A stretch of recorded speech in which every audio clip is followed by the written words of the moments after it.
हो गया शुरू।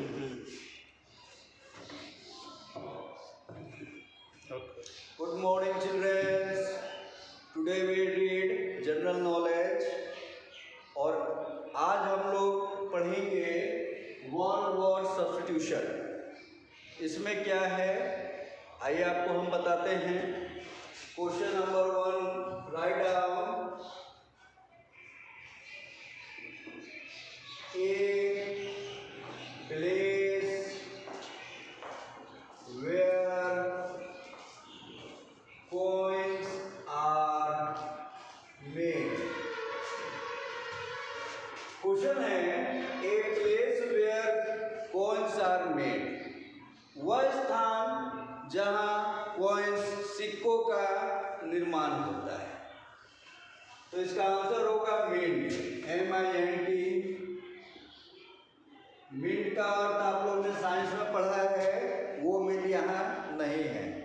साइंस में आपने मिंट मीन्स पढ़ा है, हर्ब में आता है पुदीना, लेकिन यहाँ जो मिंट है, मिंट मीन्स होता है टकसाल। मिंट मीन्स हिंदी में भी लिख देते हैं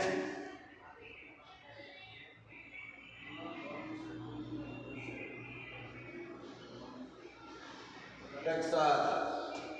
अब ये टकसाल जो है क्या चीज है?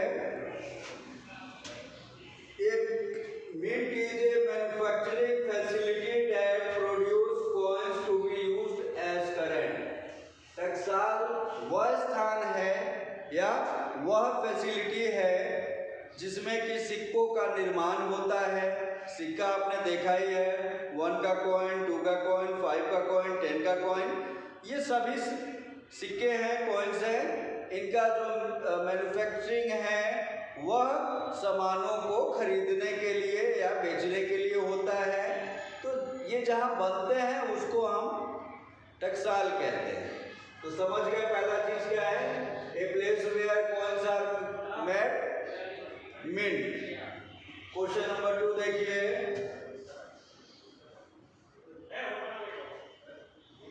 ए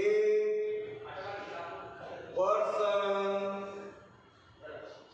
who write book, वह व्यक्ति जो किताबों को लिखता है। तो जो किताबों को लिखेगा, जाहिर सी बात है वह इलिटरेट पर्सन तो नहीं होगा, अनपढ़ नहीं होगा, निरक्षर नहीं होगा। तो इसका आंसर क्या होगा? ए person who right book, author या राइटर भी इसको लिख सकते हैं। ये जो ऑथर शब्द है यह लैटिन भाषा से आया है। ऑथर शब्द लैटिन भाषा से आया है और लैटिन भाषा में इसको ऑक्टरम कहा जाता है, जिसका मीन्स होता है फाउंडर या मास्टर। जिसका मीन्स फाउंडर या मास्टर। तो इसको हम बोल सकते हैं पर्सन हु राइट बुक्स। इसमें आप लिखेंगे ऑथर या राइटर। चलिए क्वेश्चन नंबर 3 देखते हैं।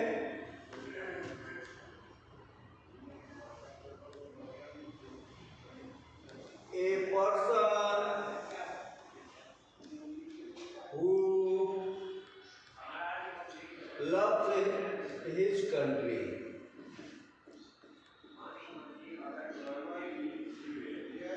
वह व्यक्ति जो अपने देश से प्यार करता है उसको क्या बोलेंगे? पैट्रियोट। क्या बोलेंगे? पैट्रियोट। इसका सही उत्तर भी यही होगा, पैट्रियोट। हिंदी में इसको देशभक्त भी कह सकते हैं। देशभक्त क्या होता है? वह व्यक्ति जो अपना सब कुछ अपने देश को समर्पित करने के लिए या निछावर करने के लिए तत्पर रहे, उसको हम पैट्रियोट कहते हैं। ओके, चलिए देखिए नंबर आगे 4। और यह जो पैट्रियोट है, always ready to boldly support and defend his country, वह अपने देश को हमेशा बोल्डली उसको डिफेंड करने के लिए भी तत्पर रहता है।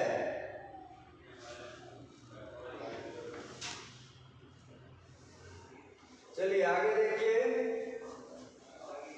Question number 4। A person whose hobby is to collect stamps। यहाँ एक चीज देखिए, कलेक्ट मीन्स जमा करना, संरक्षण करना या इकट्ठा करना। स्टाम्प्स मीन्स हो गया डाक टिकट। तो इसका आंसर लिखेंगे फिलाटेलिस्ट, PHILATELIST,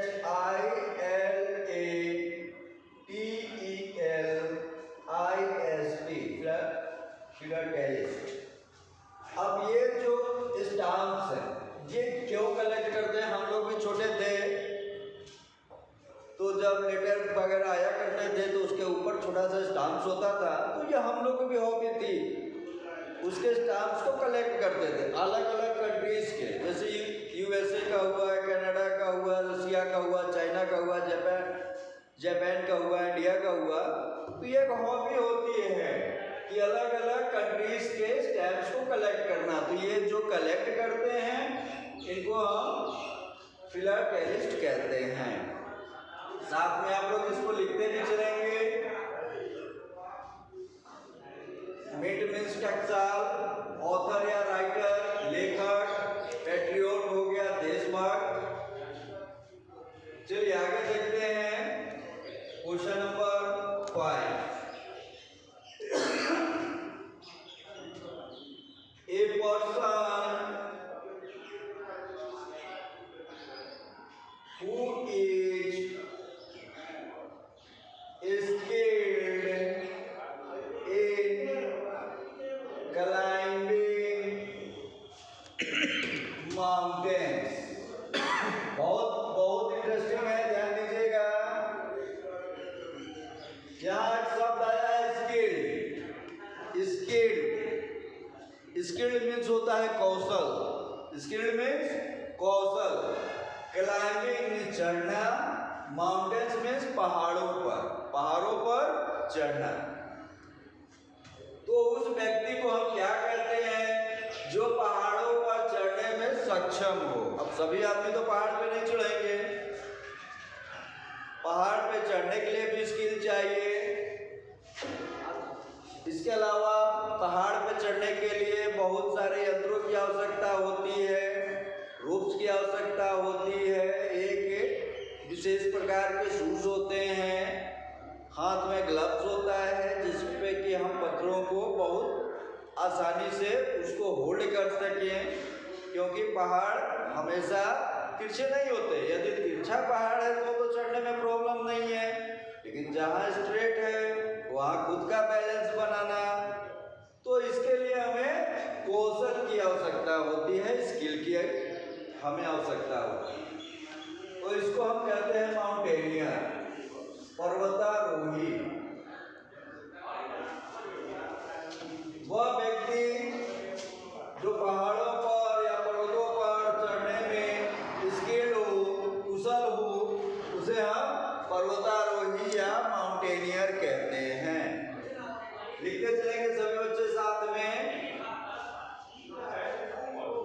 जब यहाँ पे स्किल्ड क्लाइंबिंग माउंटेन की बात आ रही है तो थोड़ा सा और इसको हम डिस्क्राइब में बता दें कि जो माउंटेनियर्स होते हैं, पर्वतारोही होते हैं, उनका गाइड भी होता है।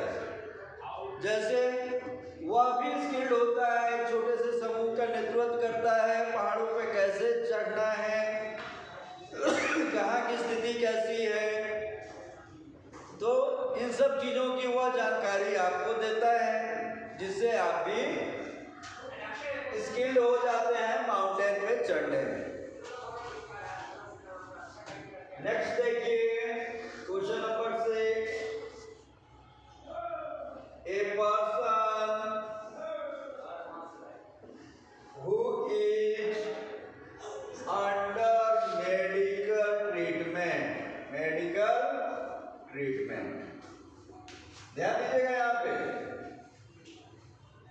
मेडिकल ट्रीटमेंट शब्द आया है, चिकित्सीय उपचार, चिकित्सीय उपचार। तो चिकित्सा की आवश्यकता उसको होती है जो स्वस्थ न हो, जिसकी तबीयत खराब हो या जो बीमार हो। तो जो व्यक्ति मेडिकल ट्रीटमेंट में है उसको हम क्या बोलेंगे? उसको हम पेशेंट बोलते हैं। अब ये जो मेडिकल ट्रीटमेंट है यह कौन देता है? या तो यह मेडिकल ट्रीटमेंट आपको हॉस्पिटल से प्रोवाइड होती है, आप डॉक्टर की देखरेख में आपका मेडिकल ट्रीटमेंट होता है, या डॉक्टर करते हैं। तो हम कह सकते हैं person who is under medical treatment, patient, रोगी। नेक्स्ट देखिए question number 7, to be free from diseases. To be free from diseases, diseases से तात्पर्य आ गया बीमारियां, डिसीजेस बीमारियां, और फ्री जिसको हो ही ना, बीमारी जिसको हो ही ना, वह क्या हो गया? हेल्थ। इसका राइट आंसर हेल्थ। अब इस हेल्थ को हम कैसे बना के रखेंगे यह हम पे निर्भर करता है, आप पे निर्भर करता है। हेल्थ के लिए सबसे पहले यदि हमें कफिंग है, स्नेजिंग है, तो हम नाक मुंह को अपना ढक के रखेंगे। खांसते समय एल्बो का यूज करेंगे, हैंकी इत्यादि है उसका यूज करेंगे। Number 2, always eat balance diet, हम संतुलित भोजन खाएंगे। संतुलित भोजन से तात्पर्य जिसमें सभी न्यूट्रिएंट्स पर्याप्त मात्रा में हो, सभी पोषक तत्व पर्याप्त मात्रा में हो, जिससे हमारे शरीर का समुचित विकास हो सके। इसके अलावा हम समय समय पर वैक्सीनेटेड होंगे। जैसे आपने देखा है कि कोई छोटा बच्चा यदि जन्म लेता है, कोई बच्चा यदि जन्म लेता है तो उसको उसी समय डीपीटी इत्यादि के टीके लगने लगते हैं। क्यों लगता है? जिससे वह बच्चा बीमारियों से ग्रसित न हो, स्वस्थ रहे। तो इसके लिए वैक्सीनेटेड बहुत ही नेसेसरी है, आवश्यक है। इसके अलावा हेल्दी डाइट, बैलेंस डाइट तो मैंने आपको बताया ही। इसके अलावा हम हेल्दी रहें, स्वस्थ रहें, इसके लिए आवश्यक है कि हम हेल्दी डाइट लें। और हेल्थ के लिए हमारे बोन्स मसल्स स्ट्रॉन्ग रहें, इसके लिए हम रेगुलर एक्सरसाइज करें। अब ऐसा नहीं कि हम एक ही दिन एक्सरसाइज कर लिए बाकी दिन बैठे रहें। रेगुलर एक्सरसाइज से तात्पर्य है नियमित व्यायाम करना। तो आप अपना एक टाइम टेबल बना लें कि हम इस समय में आधे घंटे व्यायाम करेंगे, तो इससे हमारा या आपका स्वास्थ्य ठीक रहता है। इसके बाद हम आते हैं सबसे मोस्ट इम्पॉर्टेंट चीज जो है एनफ स्लीप, यानी कि 24 घंटे में 8 घंटे, जो भी एडल्ट हो 7 घंटे उनके लिए काफ़ी हैं, लेकिन जो चिल्ड्रंस हैं उनको 7 आवर से ज़्यादा रेस्ट की आवश्यकता होती है। आप कम से कम 8 घंटे आपको सोने की आवश्यकता होती है, जिससे कि हमारा शरीर जो हमने वर्क किया है वह पूर्ण रूप से विश्राम लेकर के फिर से एक्टिव हो सके। तो इस प्रकार से to be free from diseases health. Next आते हैं question number 8, a person who bakes cakes and buns वह व्यक्ति जो बेक बनाता है केक्स और बन। केक्स भी आपने बहुत सारा खाया है और बन भी आप बहुत सारे खाए।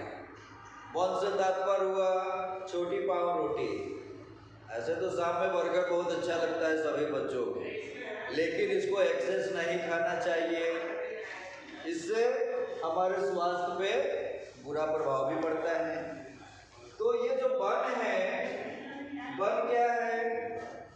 बन मीन्स होता है गुलगुला, पाव रोटी या छोटी मीठी रोटी, या इसको ये भी कह सकते हैं एक छोटा गोल आकार का केक। तो ये बन आप समझ गए, केक्स भी आप जान गए। अब ये बेकर क्या है? ये बेकर इज ए पर्सन।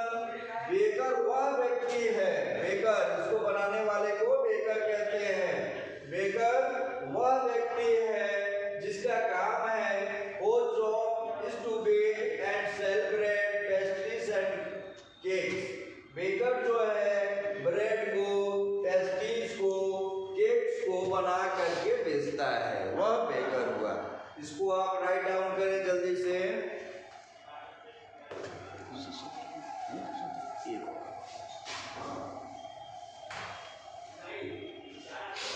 तो ये आज जो आपको चीजें कराई गई हैं इसको बहुत अच्छे तरीके से लिख लें, क्योंकि इसको रेडी करने में और आपको समझाने के लिए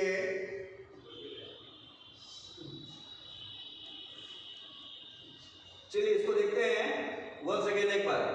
ए place where coins are made, mint हो गया टकसाल, वह स्थान जहां सिक्कों का निर्माण होता है, मिंट।